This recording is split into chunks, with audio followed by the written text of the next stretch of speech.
futhi ngizothi bakithi uma ngiza la umzobo umfowethu engiletha la ngangizela ukuzothandaza ngilahlwe inhliziyo nje kule game ngoba bengiplane u2 weeks ekhaya so obviously ngiphethwe uma ngingala ngiphethwe ubaba uSelbe Khumalo our general secretary of the AFM mfundisi wami lo ngingala eThekwini uma ngise Johannesburg ngiphethwe uprofessor Hatting ebandleni. So as much as I might seem as a senior pastor in that church ukhona ongiphethe ongaphezulu kwami which is Professor Hatting. So mangingala ngikhonze ekhaya safanele ngibike nje ukuthi ngiyaxolisa ngize ngashumayela mfundisi ngingashongo la bengikhona. Amen. So siyalibonga kithi babazalwane egameni lika Kristu Jesu. Let's turn our Bibles then to the book of John chapter 8. I'm panicking. Ngizwile intshumayelo la kubasiwe. Amen. Ngizongixolela ke makholwa ubaba Maphumulo uthe ngishumayele ngesizulu. Ngizozama ngayo yonke indlela. Hayi futhi ngoba isingisi ngisazi naso.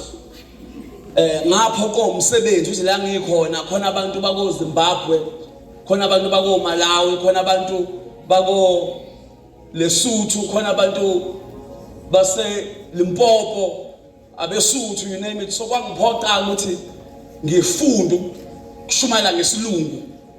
My first sermon yesilungu was the West. Amen makholwa. Angazi ngangenzani lapha inkosi ayithinke eyibonela naye kodwa angazi ngangenzani. Kwazameka nokho. So ngizozama ke ukuthi ngithi. So uma umzobe ngelila ngithi mzobe ngidinga umama ozokhuluma nebandla ngoba uyangibona ukuthi uzobona.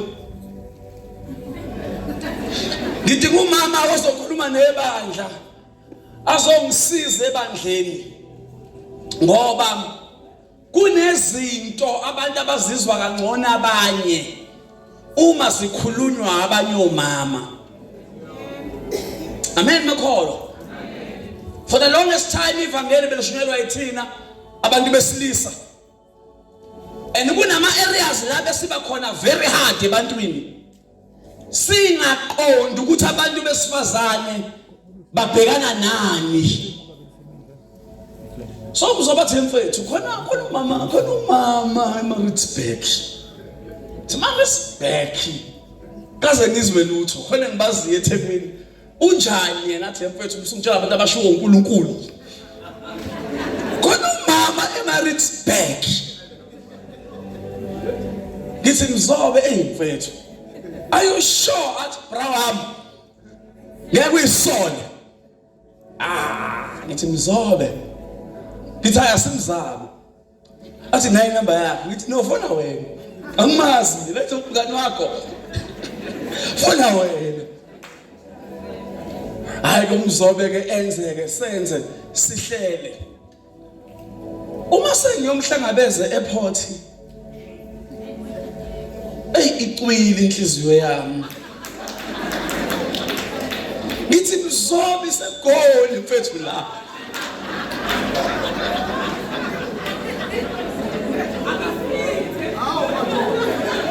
Ngibone lo mama bawuthuka bephethe ikhwama baphusha inqola ngithi awumzobe wangibulalela ibandla.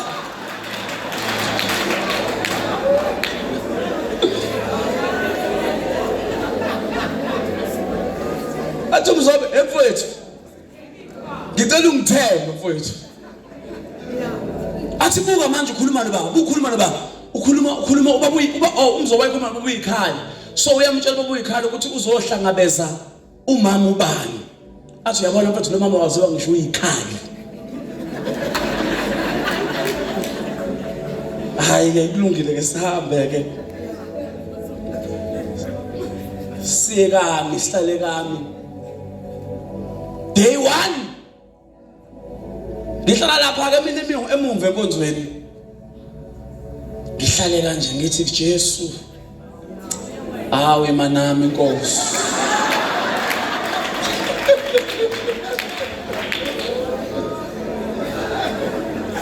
Awa introduce umama.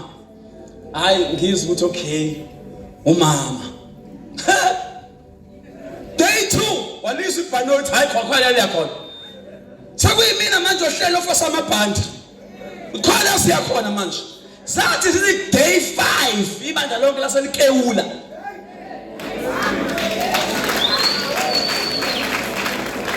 Ngathi ke mzobe there's going to be an exchange. Lo mama lo beko wakho. Owami ke manje. Amen makholwa. So siyambonga uNkulunkulu bonke umndeni wakaMthombeni from insizwa zakhona nje ezisizayo. Osisi bakhona abasizayo. Mama baba siyabonga. Egameni lenkosi. Ngelinye ilanga uthi omunye kumfowabo uthi we have found the one whom scriptures speak about. Hallelujah. Athi omunye usho kanjani athi hayi eNazaretha uMesaya simtholile. Athi omunye ophendulayo athi ikhona yini into enhle etholakala eNazaretha. Athi lo munye wozobona. Hallelujah. Ngiyafunda uphatha ngesizulu uzongifundela John chapter 8. Josamba mfishane babubhengu egameni lenkosi. Osethwalela sifundele ngesizulu chapter 8, John chapter 8 from verse 1.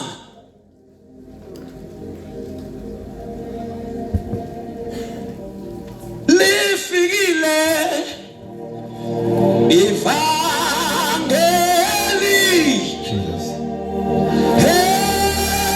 esizweni sama lilethile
owesifazane ubanjwe iphinga. Khona uJesu waya entabeni yeminqomo. Ekuseni kakhulu wabuye weza ethempelini. Abantu bonke beza kuye, wayesehlala phansi wabafundisa. Verse 3. Kepha ababhali nabafarisi baletha kuye owesifazane ebanjwe ephinga. Sebemise phakathi kwabo bathi kuye mfundisi, lo wesifazane ubanjwe esoqotsheni lokuphinga. Emthethweni uMose wasiyala ngabanje ukuba bakhandwe ngamatshe. Pho wena uthini na? Bakusho lokho bemlinga ukuze babe nokumangalela. Kepha uJesu wakhothama waloba ngomunwe emhlabathini. Wathi besembuza njalo walulama wathi kubo, ongenasono phakathi kwenu kaqale amphonse ngetshe. Waphinda wakhothama waleba emhlabathini. Bathi kuzwa lokho belahlwa izinhliziyo zabo, baphuma ngabanye beqalela kwabadala kwaze kwaba ngabokugcina. uJesu wasala yedwa nowesifazane wayemekhona. uJesu wayeselulama engaboni umuntu ngaphandle kwesifazane, wathi kuye, "Sifazane, baphi labo bamangaleli bakho na? Akakho okulahlayo na?" Wayesethi, "Akakho Nkosi." Wathi ke uJesu kuye, "Nama ngikulahli, hamba ungabusona." Verse 12. Ngakho uJesu waphinda wakhuluma kube wathi, "Mina ngingukukhanya kwezwe, ongilandelayo kasoze ahamba ebumnyameni, kodwa woba nokukhanya kokuphila." Izwi lakho lingukukhanya. Izwi lakho lingamandla akho. Izwi lakho ligcwele wena uqobo. Silidla manje umphefumulo wethu uthi amen. Siyabonga, amen. Now, la sifunda khona uJohn ngiyamthanda kakhulu. Unendlela uJohn mangabe ebhala la encwadini kaJohn abhala ngayo. Une audience uJohn afuna ukukhuluma nayo. So uma ubheka indlela uMateyu, indlela uMark, indlela uLuke abhala ngayo, uzobona ukuthi bonke ama audiences abo awafani. uMatthew ufuna ukuprovela ukuthi uJesu uvela kumaJuda. Ebese uLuka ufuna ukutshengisa ukuthi yes, uJesu uvela kumaJuda, kodwa akaveli lapho kuphela, kodwa uJesu inkaba yakhe noma umlando wakhe uhamba uzuyofika kuAdam, uzufinyelele kuNkulunkulu qobo lwakhe. And then bese kufika uJohn uzokutshela ukuthi akakuchithela isikhathi uJohn. Akaloke ekutshela uzalo ubani, uyapi kanjani. Uvela ukutshela ukuthi ulizwi wayekhona ekuqaleni. So incwadi kaJohn enye incwadi uma uyifunda, one can say it can be one of those very intimate books. Ifuna ukuveza lo uNkulunkulu obehamba noIsrael from the Old Testament. Ifuna ukuvezela ukuthi lo uNkulunkulu obombona in Scripture, he's no longer just in Scripture, but usewumuntu wakhile ebantwini, useyinyama. Amen. So last funda khona ngenxa yesikhathi angeke ngize ngishare the entire historical background. In chapter 8 indaba isuka ngale ku chapter 7 iyabuilda up ya ku chapter 8. Ku chapter 7 kuza ifeast. Umfabo kaJesu uthi kuyena, awuhambi ngani uyozikhombisa, awukwazi ukuthi uyifihle unamandla angaka. uJesu disciplines his brother and says kuwena yonke into nanoma inini isikhathi sayo. Athi kodwa kumina yonke into isebenza ngesizini kaNkulunkulu.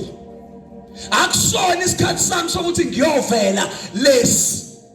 iBhayibheli lithi uJesu waqasha. Kumthandazo wami ukuthi esabantu abakholwayo sibe nale approach kaJesu. I-approach kaJesu akuyona i-approach yokufuna ukuyiphakamisa nokuyiveza ukuthi sonke siyakwazi ukushumayela. I-approach kaJesu akuyona ukuthi sonke sigontshiwe sinawo amandla. Ithi la uNkulunkulu engifuna khona ngesikhathi sakhe, ila ngizoba khona, ngisebenze khona. Amen makholwa. Ngulele bandleni lamuntu vele. Ngulele bandleni ngamukela uJesu ngo96. Ngabhabhadiswa ngo98.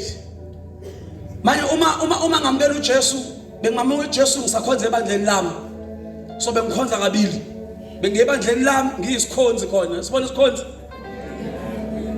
So ngamukela uJesu because benginabafana bengibangela istefe behlezi bengishumayeza ebhasini. Mengangena ibhasi ngize ngishintshe ngigibela itaxi ngibalekela labafana. Bafike ekhaya bazongilanda. Finally ngithi okay, ngiyamamukela ke lo Jesu kodwa ngimamukela ngephasika. Ngedwa. Ngathi mangamukela uJesu kana amantombazane ayilokehleka. Ngangimuhle ngisawumfana. Athi hayibo wenzani lo? Ayakhola amantombazane. Wenzani lo? Ngamamukela uJesu. Angiyi-understand lento kaJesu ngoba nginesonto lami engilithandayo, isonto lasekhaya.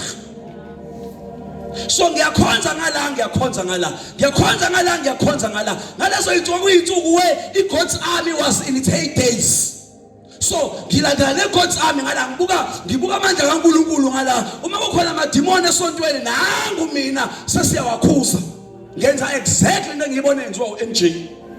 Ngoba wathula nje nami ngikushaya ngempama. Vuka egameni kaJesu uvuke. Hallelujah. Ngiyakhumbula ngelinye ilanga mangabe sisenkonzweni ingane kamfundisi ebandleni lami yangenwa ubungoma.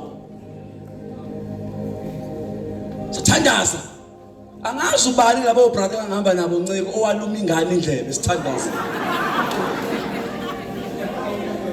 Ingane yayinamazinyo la ukhona oyilumile. Eyilume egameni lika Jesu. Oh hallelujah.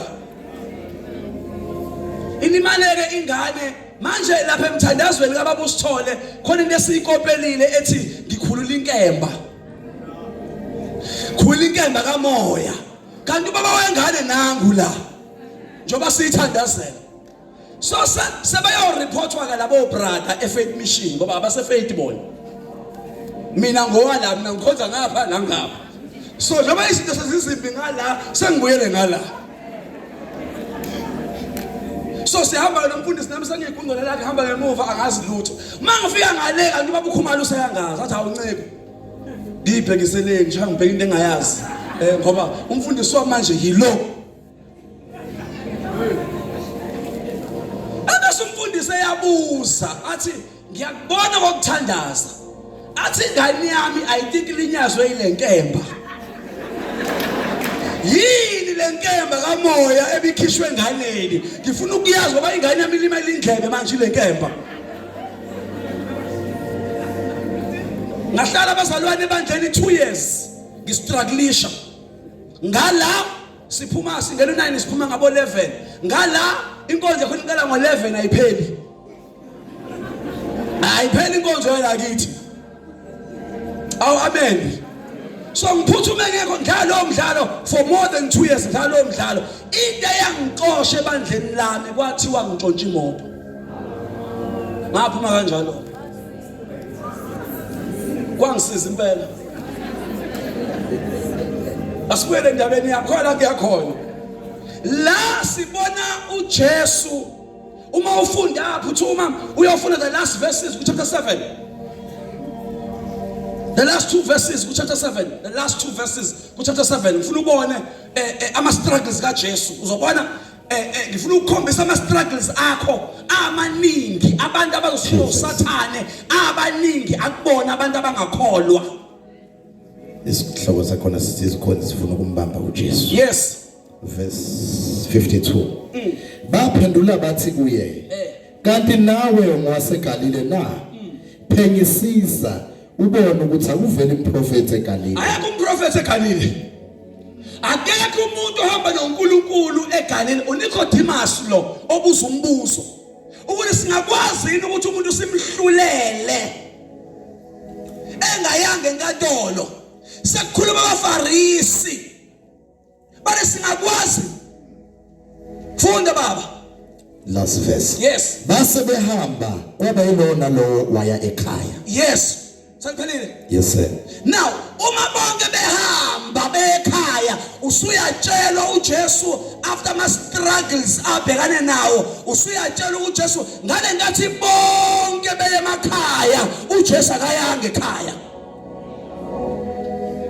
Angiphinde ngale ngathi bonke abantu begoduka after sekukhulunyiwe bonke abantu bagoduka uJesu akayanga ekhaya. uJesu waye entabeni, the mountain of Olives. Ngoba manje khona uJesu into afana yenze. And uyezwe emoyeni wakhe ukuthi abantu abavele bazalwe. Wahamba uJesu wayoba yedwa entabeni. Sesiyalandela ke story silandela ku chapter 8. Sekulethwa ungakhohlwa. If you read the verses carefully, verse 2 say chapter 8. Verse number 2. Hamba nami nje. Yes. Yes sir. Ekuseni kakhulu wabuye weze tempelini. Ekuseni kakhulu uJesu usezenkonzweni. Njengenjwayelo. Amen. Uhambile wayohlala yedwa, eyohlala nenkosi.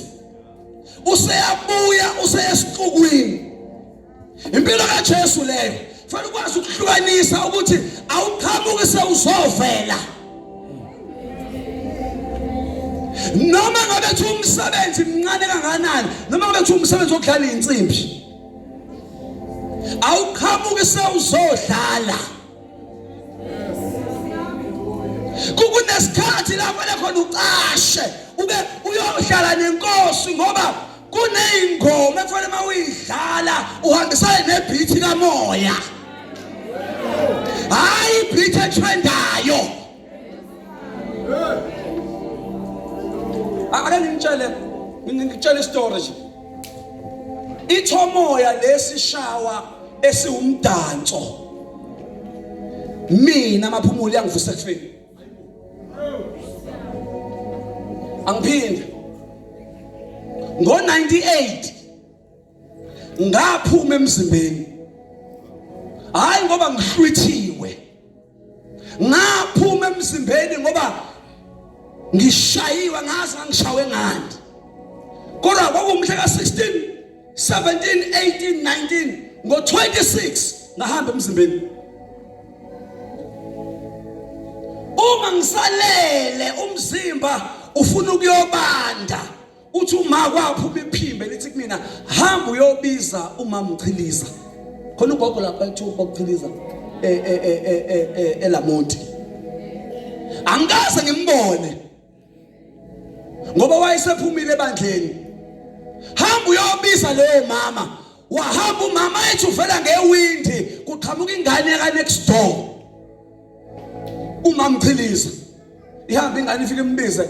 Beza beyigroup. Uma befika endlini bathandaza umthandazo that lasted close to 6 hours. Ngiyawubona lo wakhe in the name of Jesus. Oh hallelujah Lord, we thank you. You're so good Lord. Ngiyawubona loyo. Loyo uyivusa ishosha. Bafika abantu abadala abangalazi abantu abayinikele enkosini abangangazi nama ngibazi.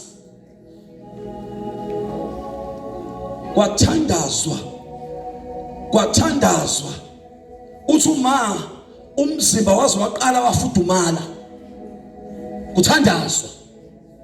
Uma sengivuka ngivuswa esitting room sekuhlatshelelwa likho igama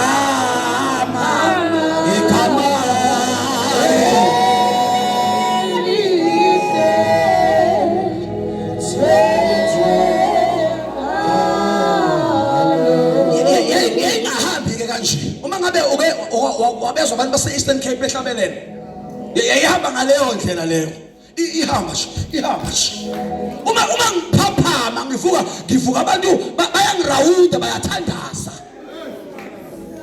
Uma ngithi bathini basho lento usudlala ngayo wena uthi oyi bona ibiyamandla kaNkulunkulu. Awumakholo kubuhlungu kusala nento eyisebenza ingasasebenzeli thina. Kubuhlungu ukuthi sisale nomphini imbasi wele emanzini. Kubuhlungu kusala negama sithi siye FM ama-5 amhlophe kodwa into esasazelwa yona senayo. Sesigcwele umsindo.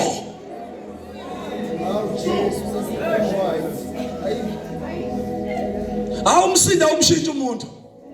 Ikona sohleze sishumayela masibona abantu abasha sibashaya sibabhonye ngoba umsindo umshintsha umuntu. Into eshintsha umuntu izwi elibukhali inhlangothi zombili. Amen. Nangu Jesu sekulethwa uJesu ethempelini. Lento iyakutshela ukuthi lo mama obanjiwe umama okholwayo. Lo mama akasoni isoni. Amen. Angiphinde ngiyazi ngekuyizwe kahle le. Ngithi lo mama obanjwe oqotsheni. Umama okholwayo. Why uJohn eletha ukuthi uJesu waye ethempelini? Why ama-accusers kalo mama kwabantu abakholwayo? Lento ikutshela ukuthi lo mama lo umama obelihamba naye ithempeli. Uyalazi izwi likaNkulunkulu lishunyayelwe ethempelini. Futhi uyawazi umyalo othi ungayicommit adultery. Uyawazi. Yebo ungaphiki. Buka. Umama ubanjwa ephinga. Befaka ingubo ezinde njengama Muslim. Ngifuna ukukhombisa amandla enkanuko. Ukuthi siyababonza abagqoki manje. Babegqoka laba ya. Ayangathandi ngizwa ngoba niyagqoka nami. Ngithi lo mama obanjiwe wayengafaki ama-leg in. Wayengafaki ama-tight. Ebese buwa amadoda. Wayifaka ingubo ezinde naye.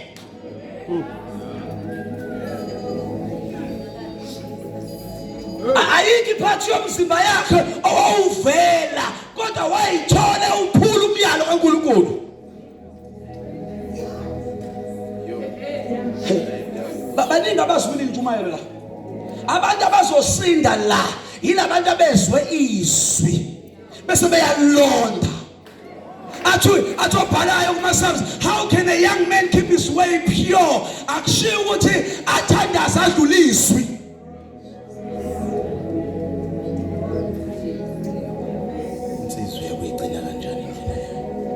Awu haleluya. Buka iqiniso elingekho ezweni. Awukwazi ukucommita iadultery uwedwa. Phela ubanjwe oqotshweni. Ubanjwe in the act. Angiphinde. Awukwazi ukubanjwa oqotshweni bese kulethwa woza sisi. Bese kulethwa lo sisi yedwa.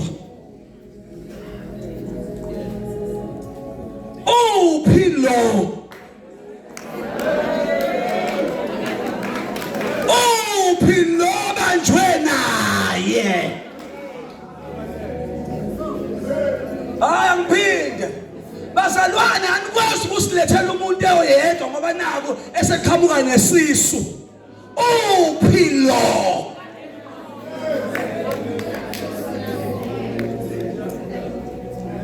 Ngoba lo uyanqunywa lo ebese lo esala. Asale lo. Ngoba lo uyasidansisa. Hayi makholwa ayivali keyboard. Uma ngabe lo nalo bobabili bebebhizi ayivalwe ikeyboard singabi nayo. Angahambi yedwa lo. Ngoba lo uzophushisisa yena. lo akasiphushi lo uyobheka omunye ebandleni ngoba lo sasimxoshile ebandleni isali inkabi le ishayise sibe yilapha impela ishayise isali inkabi hawu amen adalwane ushumela nawe uyadonswa akalethwa okokuqala phambi kwaJesu uletha phambi kwabantu. That's humiliation. Bathi lo wesifazane ubanjwe oqotsheni ubanjiwe bemthela behlazo angazi umyeni wakhe uphi yena ngoba alamadoda kuve angazi abuyanga nomoya wokuthula nje athi akufuna ukukhuluma ngizwani nokukhuluma umthetho uthi lo qala ombambile uma sequlitwala lamhlula lo wesifazana lo wesilisa icala lo babambile ufakazi uyena okufanele amkhande ngamatshe kuqala sokuqhamuka abapriest uphi lo mbambile lalela uyatshelwa ivesi lithi they were trying to trap Jesus babezama ukumlinga. Amen makholwa baningi abantu abalimele ebandleni abalinyazwanga abantu abangakholwa balinyazwe indlela esi-addressa ngayo critical issues in the house of God. Uthanda khona ukukhuluma uthanda izenzo lalela nceko. The law of Moses says uma sebebanjiwe both of them must be stoned. Ubabili abakhandwa ngamatshe. Not her only. Both of them must be stoned. Why must they be stoned? So that lo mkhuba wokuphinga ungeke uphinde wenzeke kwaIsrael.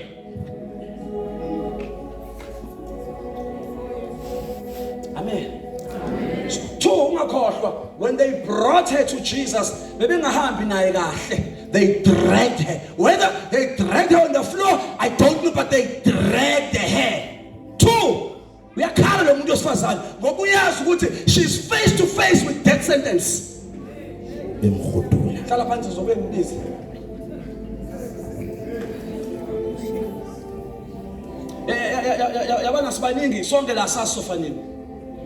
This woman was a matter of time. She knew that I'm dying today. And I'm dying the most painful death.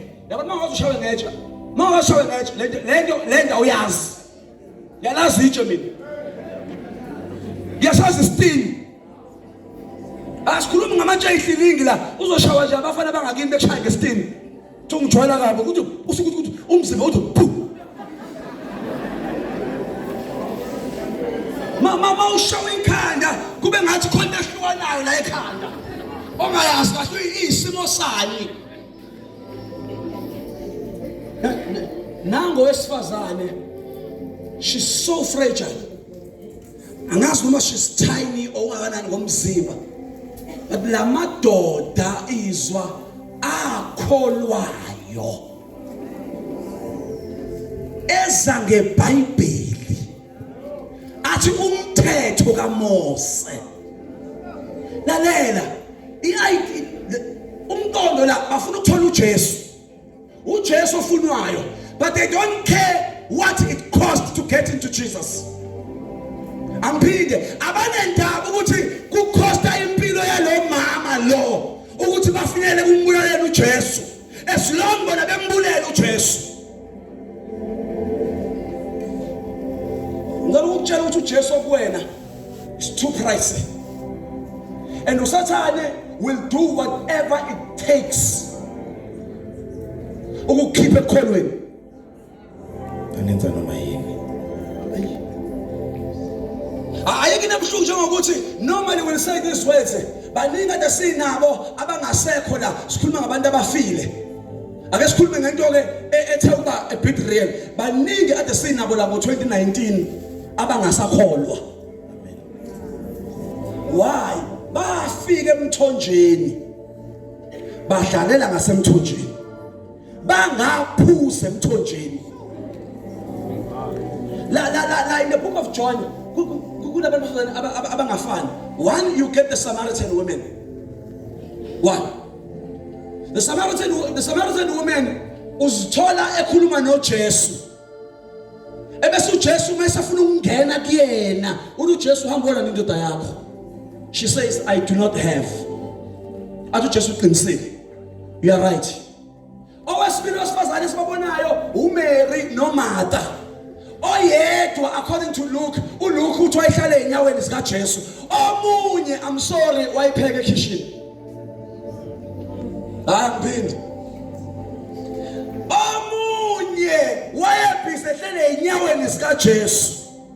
Hayi siyabadinga abasekitchen. Angilwi nawo ungizwe kahle. Ngikhuluma iverse. Ngithi omunye wayilungisela uJesu naye ukudla azokudla.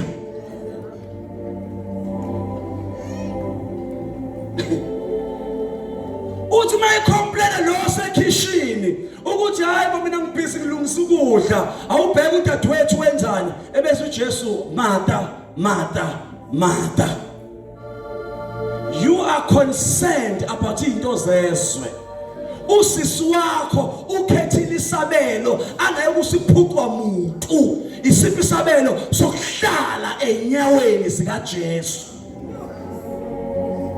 buka ke masekwenzeka uLazarus sesefile uma uJesu sebuya la ekhona kuza uMartha qala lo behlala ekitchen usethi kuba bewukhona umnawethu ngabe ngafanga uJesu ethi hayi bo Martha wazi yini ukuthi mina ngikuvuka nokuphila athi ngiyazi Nkosi kodwa kuba ubukhona umnawethu ngaye ngafanga buka manje le approach kaJesu usethi uphi uMary go and call Mary why kubizwa uMary uMartha kabizwanga uMary uyabizwa ubizwelana uMary owesifazane ohlalayo enyaweni zeNkosi uma sekufika uMary useyasuka uJesu ukuthi uphi nimbeke uLazarus ngoba sekufike lo laziyizwi olodayizwi okwazi ukukhuluma naye ngezwi lakhe bese kuvela uMary uMagdalene simbona ekseni on a Sunday morning begijima beyethulini kaJesu endleleni bayakhuluma labo mama ukuthi ubake usigingela itshe kunokuthi lo mbuzo bamise baqhubeka bagijima uma bafika ethuneni bafika iNkosi ayisekho ethuneni bafika ingelosi ithi nifunela nophila kwabafileyo buka ke isimanga salapha uma sona uzombona uJohn mayibhala uzokutshela ukuthi lesi sono besenzeka in the garden. I mean uJesu efa ufela noma uJesu mengcwatshwa ufela kuphi yakutshela and all these acts are happening in a garden. Zonke lezi zinto zenzeka egarden. Buka ke manje umuntu wokuqala owamemezela ngoJesu ovukile akuyona indoda. Uphinde thina sidojile umuntu wokuqala owamemezela ngoJesu ovukile kwangayena uJohn othi mayikhuluma athi uJesu umthanda kakhulu yena.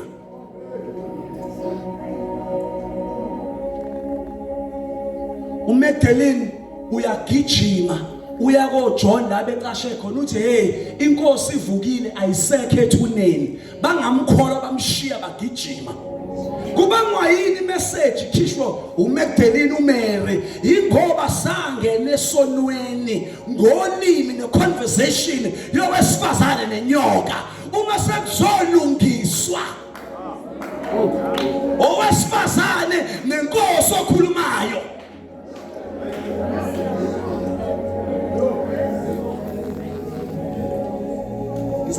bamphela phezulu ngoba isikhathi siyangishaya asidlule lapho sethi uJesu okay bampress uJesu ukuthi Jesu umyalo kaMose uthi lo mama kafa and mind you yabo ngibasihlele kanje uyacabanga lamadoda anisukume ngobaba ngibona anisukume ngicela nje nenihlele ngala ngiyabashayela izandla awucabange lamadoda woza la sisi woza la entombi woza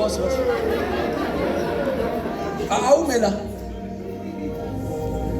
awucabange lamadoda phethe idini icabanga lona aphethe idini afuna ukushaya lengane weyibona lona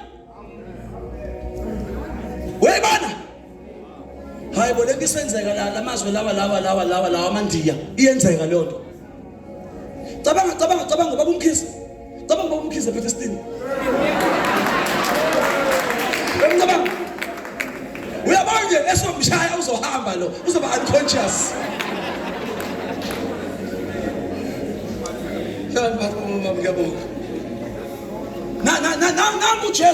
nangu uJesu bafowethu uJesu uyayizwa le ndaba maphumulo uyayizwa uJesu bafuna uJesu kwenza sure ukuthi khona abambambela yona abazoma accuse ngayo and they are using this woman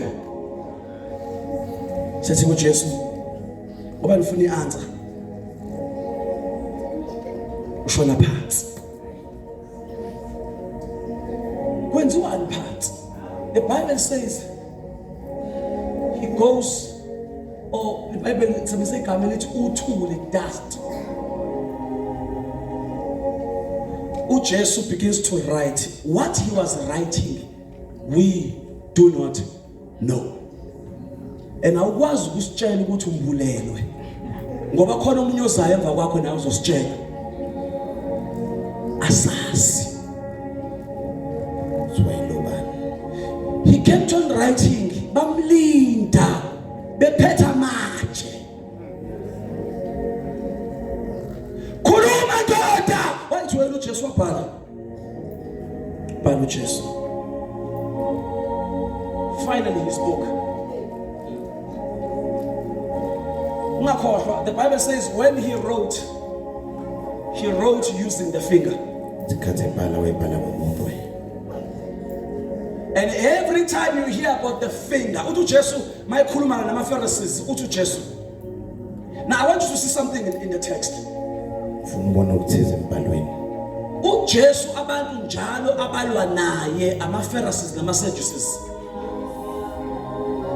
weza kwabakhe kodwa abakhe abamamkelanga uJohn mayibona amaPharisees namaSadducees he calls them scribes he calls them brood of vipers njalo yenyoka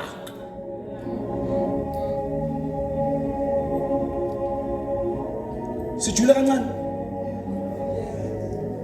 why uJesu noJohn bevumelana ngokuthi amaPharisees abaphathi bemqulu why bevumelana ukuthi laba are brood of vipers what is a brood of vipers ila kuhlala khona inyoka eziningi sibe inkatha sibe ifindo yebo naku buka kuGenesis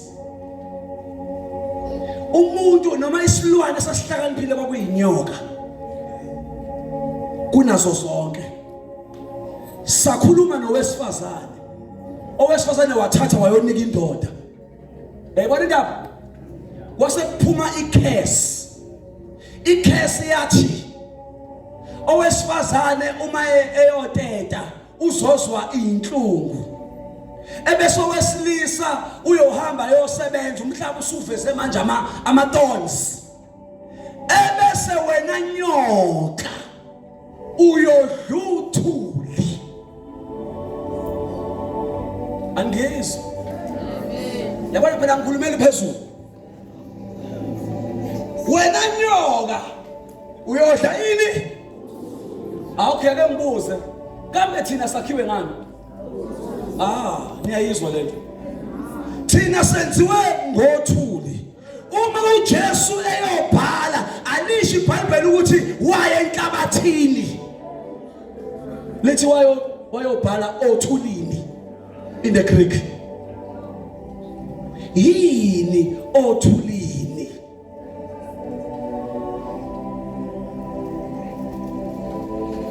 When Jesus, again I'm saying to you, when Jesus sees ama Sadducees, nama scribes, nama Pharisees, he calls them brood of vipers, nzalo yenyoka. Ebese ethi Genesis, I will make enmity between you and the women.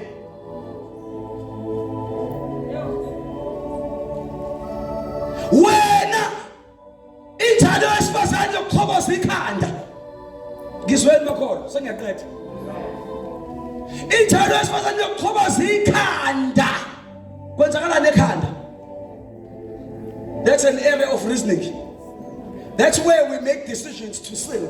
Iparlamente lemicabango. Injalo yowesifazane ke khona injalo khona yophuma kwesifazane oyokuchoboza ikhanda. Wena nyoka. Buka.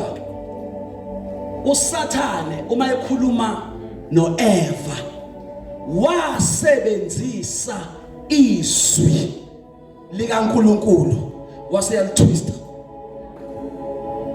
Hola kuyakhona hamba nami nje. Imancane bhuti imancane. USathane ekhuluma noEva iBhayibheli litshela ukuthi ushilo yini uNkulunkulu ukuthi ungadli. Ngicela ukubuza kunini, uNkulunkulu akashongo yini? Washo. Inyoka mayifika ithini inyoka? Ushilo yini? Ima ngikutshelele, mana ngikutshele. Abakhohlisi abazayo. Abantu abaphatha iBhayibheli. Umphiki Kristu akuyena umuntu ozofika la simbone nezimpondo. Umphiki uKristu umuntu ozofika la sifundise ngedoctrine yesalvation ebese yayiphikisa. Athi awukwazi ukusindiswa kuphila. Umphiki Kristu lo. Usebenzisana umphiki Kristu. Umphiki Kristu usebenzisa ivesi to create an argument. Ushilo noNkulunkulu ukuthi umuntu angasindiswa. Bese bekhothela amavesi ngoba nje ubona inkolo yakaShembe naye bayakhe ngalento. Abana iBhayibheli labo. Yebo. Abantu abathwisele incwadi yomthetho. Namanje nawa generation siyababona abantu abanesimo sokukholwa kodwa beyophika amandla akhe. Baqhamuka kanjani? Baqhamuka begqoke njengathi. Bebizwa ngeyinceku. Mase befika la, bafika banishaya ngama bombastic words. Nibe impressed. Salahlekelwa kanjani umoya ebandleni? Wafika abafundisi. Bathi lento le old school. Lento kamoya. Basibuza yini amandandanda yini leyo. Come to think about it, bakubuza bathi yini leyo. Basokhotha encwadini yezenzo bathi buka lapho ku chapter 2 babekhuluma ilimo zakwamanye amazwe. That's true, that's correct.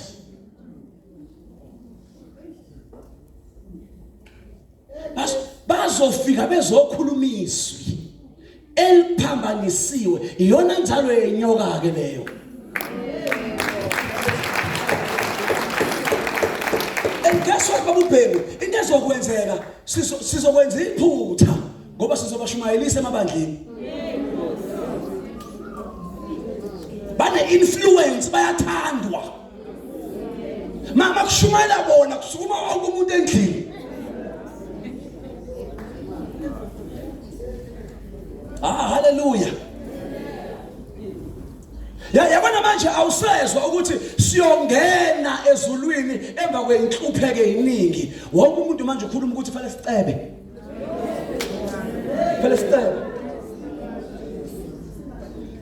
Hayibo, uJesu sikhuzile nje.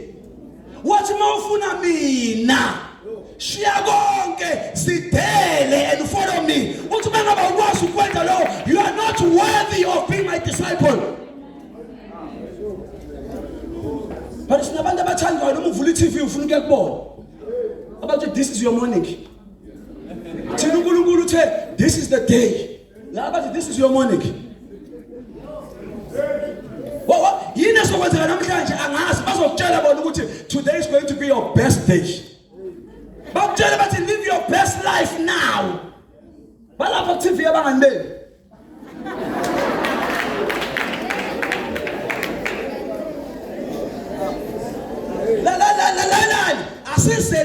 La asiselanga la insindisweni imoto.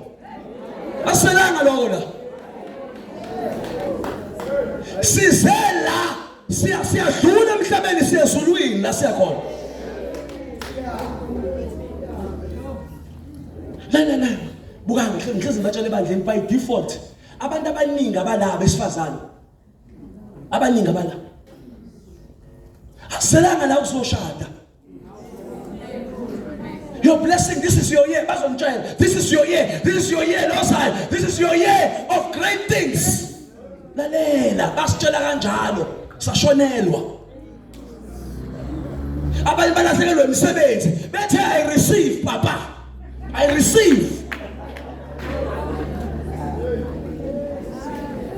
Ngizweni kahle. Akekho umuntu ozofika azoma la phambi kwakho athi njalo mina uSathane. Ngeke afika azoma phambi kwakho athi mina uSathane. Ngeke uzofika la azokutshela umthetho kaMose uthi siyakhuluma nomala endleleni sikhuluma indaba zama 21st siyakhulumela nomdala siyakhuluma nagijima ukuyikhuluma ngesilungu nathi ulake manje sagijima ini isilungu 21st uma singabuyela esintwini yini ngesintu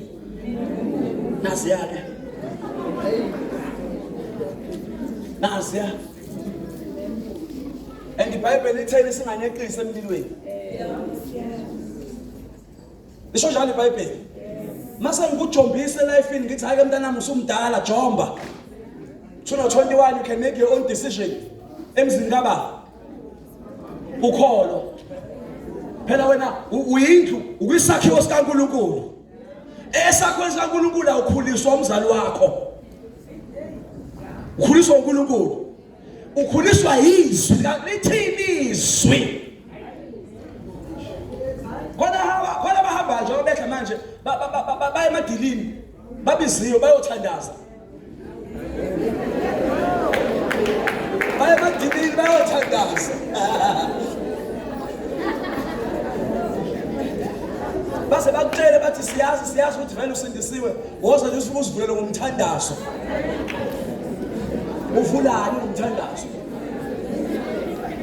uDagona wawa kukhona iark kaNkulunkulu ethembelini lakhe wawa uDagona uyothandazana emadilini emaladini einkukhu uyakhala engitshele isono saseSodom kwangakona kangaka ubungcingili isono saseSodom iBhayibheli lakutshela kuyiZekhiyeli lithi kwakuyigluttony kwakuwukukhala abazali bangakwazi ukufasta ngenxa yokukhala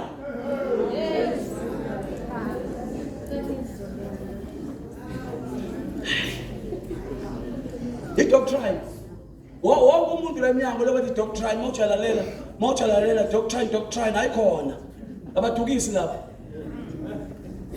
abadukisi angeke uzwe umuzwe umuntu ophethe isifundise esirong uma wena ungahlali uhlakaze izwi angikhuluma ngolufunda ngikhuluma ngolustudisha study scripture abantu ngiyazi kuthiwa uhlale uthule umlalele that's good but let me tell you something uNkulunkulu one of the greatest ways akhuluma ngayo nansi sewuthandazile naye into efana uthi uNkulunkulu kuJoshua lencwadi yomthetho ayingasuki emlonyeni wakho hlitha ngayo ubusuku nemini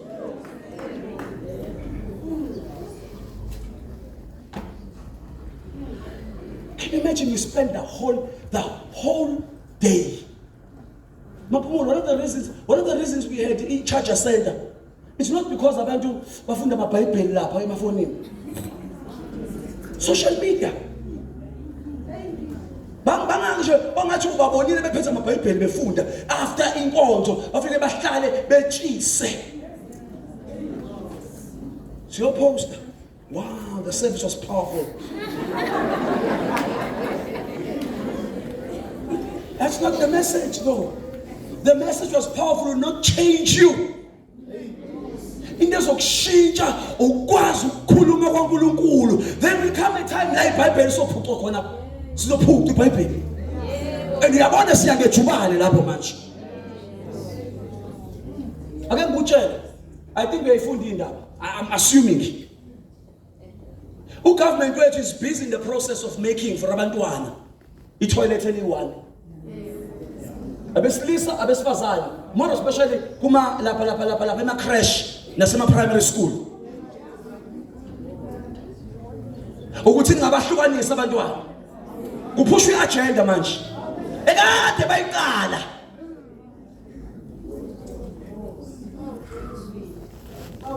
Kuphushwa i-agenda yokuthi lesi ingane mayikhula zingabi nesiqiniseko whether ngumfana noma ngiyintombazana. Pushwa i-agenda. And ipushwa ngisho emasontweni. This agenda. Bese ngeke ubone noko uma ungayena umuntu wembhalo. The state is against us. Oh, amen. Uma lesi ingane izalwa yingane zikhula. uNkulunkulu uthe Moses abantwana uMoses mayekhuluma uthi izwi lifundiswe kubantwana nabantwana babantwana benu. Why ngabo 96 98 kwakhishwa imthandazo ezikolweni? This was the project. Because eBhayibhelini siyatshela ukuthi fanele siyiphathe kanjani.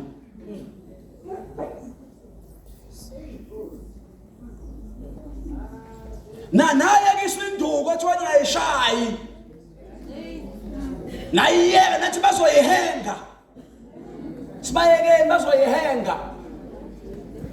Bazoda amaphilisi bazoyiphonsa benze yonke into. Unjani ngaphakathi ke njengoba ungamthintanga unjani wena manje ngaphakathi? Ayihluphi ingane manje. Uthi noma uthi baba siyabonga uthi hawu baba. Usiya ngisiza kwesiya Jesu. Ububonga wena. Umthandazo kuba umthandazo wokubonga, but instead of giving thanks, kuvuka usizi lwakhe enhlizweni. Awusakwazi ukubonga ngoba uhlushwa ingane oyithole prematurely. Mina mangine challenge lapha ebandleni, once abantu baqala bafika ku25. Sebeqala bakhuluma ngomshado awufikanga. Sebeyaqala bakhuluma ngoba nezingane zabo. I want to have my own baby because banezimali zabo.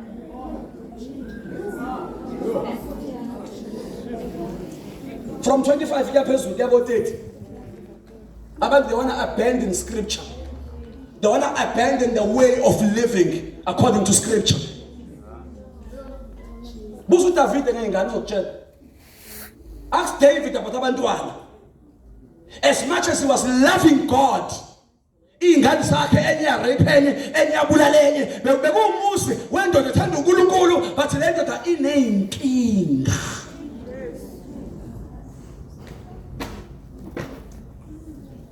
Umuntu mayesekhulelwe abazalwane sebekwenza ama baby shower, bathi umntwana is a blessing from God.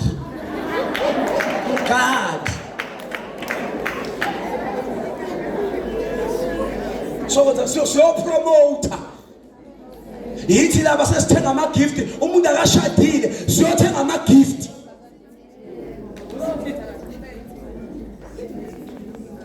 Let me tell you a biblical principle. It was not in God's way of doing things to raise a child as a single parent. Kunento enziwa yiphimbo likababa enganeni. Angafika umama athi hey wena yeka umkonje ngizomtshela ubaba wakho mangabe futhi naye ubaba lo. Uyabona? ingane ithi yabona nje nginezinto engazenzanga ngoba uma wayefana nje ngizomtshela ngiyeke ubaba uzofika nje yini lengizwayo asingene ekamelweni kwasuka lo lesa manje zithi come on dad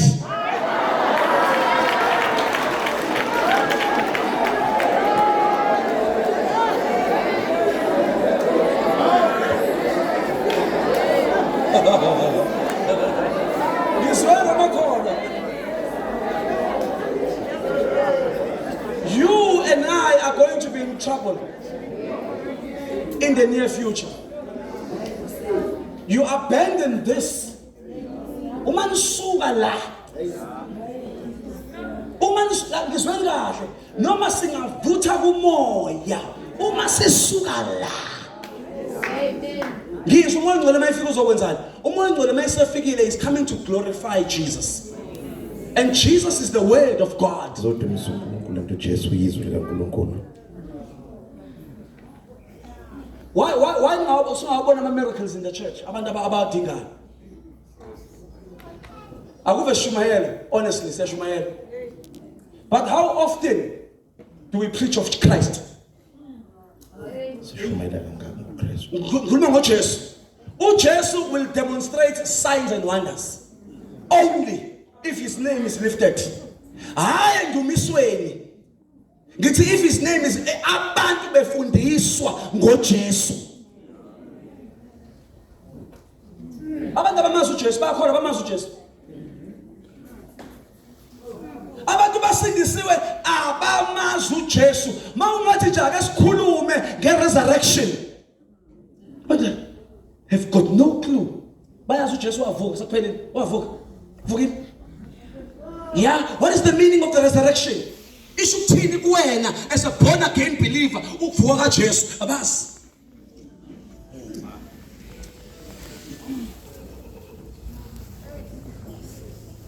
Oh, amen. Amen. Lo mama is about to die. Sekuvela amaphumulo umunwe. Sengiyaqeda. Umunwe uJesu senhlabathini ubhalwa lapha othulini ngomunwe.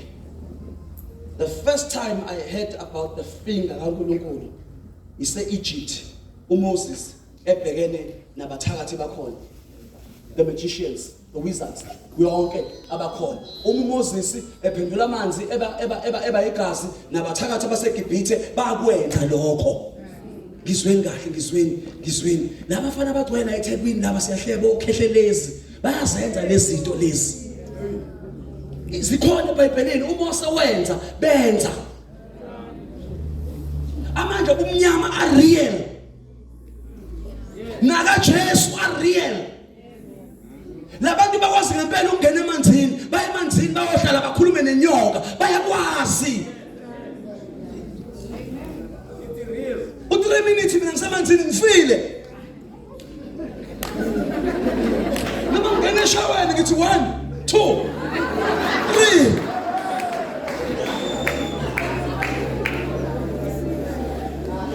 Oh, hallelujah. So izalusi zalapha eGibhithe zithi hayi ngeke faka. Ngeke. Umuntu kaNkulunkulu ke lo. Lo wenza lokho esithethe sizama ukwenza hlehla manje ngoba umuntu kaNkulunkulu lo wenza this performance. Oh, masingena sesiphumile kwiExodus sesikwi wilderness. uNkulunkulu uthi Mose woza.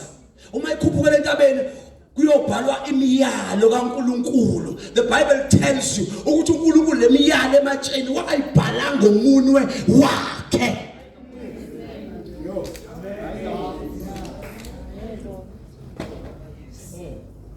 Oh, samba singaqeda. kuDaniel uma ingane kaNebukadnezar idakwa iwayini yathatha izitsha zenkosi yaphuza ngazo. Leli iBhayibheli kwase kuvela isandla umuntu lapho odongweni. Wabhala wathi mene take ufasini. Funyana ulula.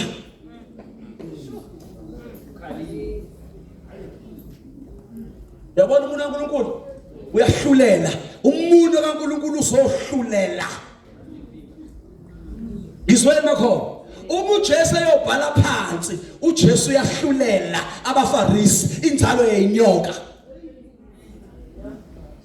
Oh yeah. Usethi kuJesu sengivala ngobhengu. Sebhalile uJesu uthi uJesu uma ngabe ngiphilisa ngomunwe kaNkulunkulu, then you must know the kingdom of God is here. Sethi uJesu ke okay ngiyanizwa ngoba ngifuna ngikhulume uyasukuma. Phela uJesu ongenasono. Wemadoda aphethe amaBhayibheli abaFarisi laba namascribes. Uthi ongenasono akamkhande kuqala. Awubo ukuqala angabe kusaba lo ubonile ufakazi ngoba ke uvele naye. Akube lo ongenasono. Izwa ke leli verse ngeSgreek lithini? Leli verse in Greek lithi ongakaze aza cabanga ngisho ukucabanga ukona. In this regard the adultery. Ngiyaphinde. Ongakaze acabanga ngisho ukucabanga to commit adultery. Ongakaze abuka umfazi womuntu athi, "Hey, uthi uJesu akamkhande kuqala."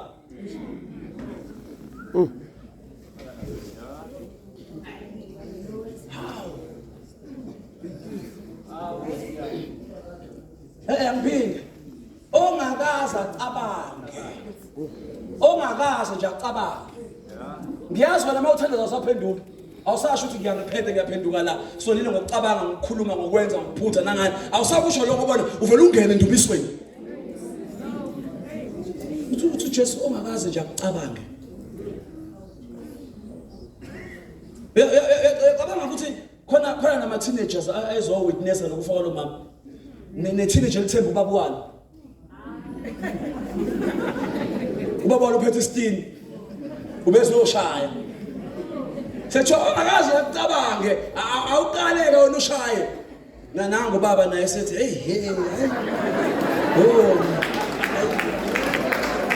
Inzima ke le ndaba. Ungamsukela uNkulunkulu. Bamsukela. Kanti uNkulunkulu uyakwazi ukuhlola inhliziyo nezizinto zomuntu. Yabona masila asiperfect sonke. Khona saziyo. Wathi uJesu mayivivinya athi uDavide uyangazi. Ngisasezibili zikamama wena uyangazi. Abazi ukuthi lo khona ulizwi. Obisi into engeke ngathi zikhona. Wayivivinya inhliziyo yabo wase lithi iBhayibheli bonke wafika kwasha lawo mazwi ophinda ubuyela phansi wayibhalela. Ecabanga indoda ena 33 years iyabhala phansi. Jesu yini? Umunwe kaNkulunkulu uhlulela abaFarisi. 2 umunwe kaNkulunkulu uzohlulela futhi ngalo mama. Not just abaFarisi. Laba they were found guilty before God. Useyaphenduka uJesu uthi where are your accusers? Isithi intombazane isithi inkosi. Ithi inkosi akana crown uJesu akana sihlalo la ehlala khona ezinkosi. But uma ibuka isenzo sika Jesu ibona isenzo sobukhosi esingenziwa uNkulunkulu kuphela to forgive umuntu owone ngalesi sono. Usethi uJesu ke kuyena ke ayike nami I do not condemn you. Akapheleli lapho nina enishezwe ngegrace kuphela. Usethi go and sin no more. Why? Uma sesiphendukile sinikwa inhliziyo entsha. Uthi uNkulunkulu kuJeremiah enhlizweni zabo ngiyakubhala imiyalo yami. Umuntu kaNkulunkulu lo in your heart. Lo muntu kaNkulunkulu ufanele ukuhlulele wena uwedwa. Njengoba sinesihlo nje lithi iBhayibheli sihlulele wena. Buka ke sengivala ke. Babubhe ngabusondela sengivala ngempela. Sethu Jesu in verse 12. Sethe go and sin no more. Usethi ke mayiqhama kwenye indawo usethi I am the light of the world. Yayibona inkinga kalomama oyithola elazi iBhayibheli alifunda iBhayibheli esontweni angalenzi ingoba uthi eliphethe abehambe bomnyameni. Kanti uthini uDavid mayithi your word is a light unto my feet. Yabona lo mama uyithola ehamba eganga nalo baba wakwakhe behambe beganga benza zonke izinto lezi abazenzayo uthi inkinga abahambi ngezwi.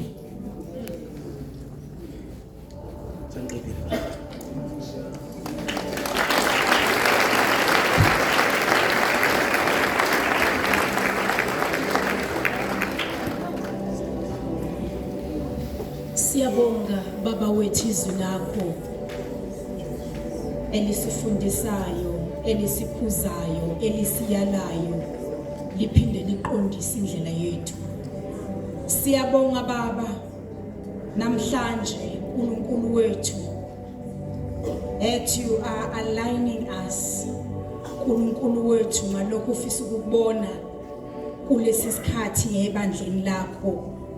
Siyavuma uNkulunkulu wethu ongcwele asenzanga kahle sahlulelile ngokungekona okusentandweni yakho.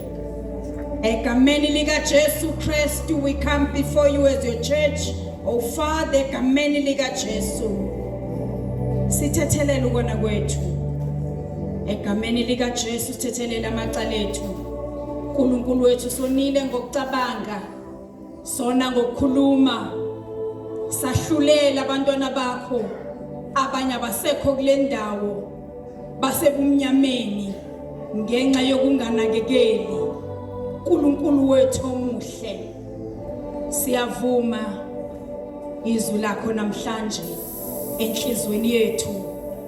Baba wethu malishintshe ingqondo yethu, samukele itransformation ukusuka manje. uNkulunkulu wethu ongcwele sizawuqaphela izwi lakho sililonde ukuze singoni kuwe.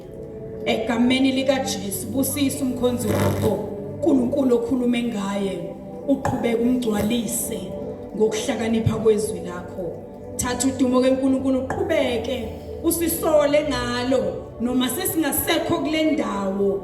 Uqhubeke ukhulume and patch our hearts ngalo uNkulunkulu wethu ukuze siphenduke imihla ngemihla, samukele insindiso yemihla namalanga egameni lika Jesu. Singaziboni njalo sihamba kahle kodwa sibone mase singasenzi kahle. Moya ongcwele msizi wethu silekelele usifundise konke, usikhuze usihole egameni lika Jesu. We give you praise and honor in the name of Jesus. Thank you, Lord. Ngiyacela sishaye